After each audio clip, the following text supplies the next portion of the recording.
So what we're getting right now in the camera is a pretty even lighting. What I've done was I've put this light off to one side and I'm bouncing it up here against this white card. And that's so that the light and refractions and reflections that are coming off of these pearls have something broad to look at instead of a whole bunch of complicated stuff. So this white card just gives it a big white reflective surface, and the roundness of those pearls is reflecting mostly off the card, and then if you look around it, it's surrounded mostly by black. So we're getting some interesting highlights from the top of this onto this pearl, and it's really, at this point, it's just a matter of finding the right angle on our main light. That's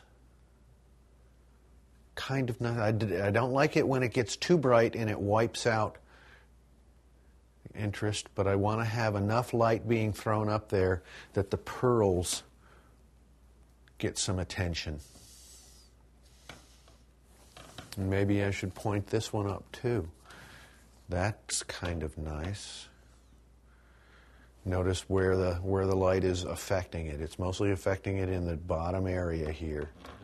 And we don't read a lot of light in that bottom area because the pearls are what we want to focus on.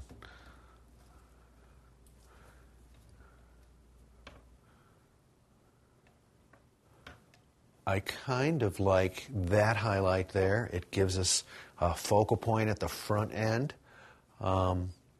And let's feather this a little bit away. Auto save functions on these cameras. Never had that problem with 35 millimeters. I'm kind of satisfied with what we're seeing right there. Getting good separation. Those pearls are looking really nice. I might want to zoom in a little bit more. All of a sudden, that feels good. I think we have a winning photograph.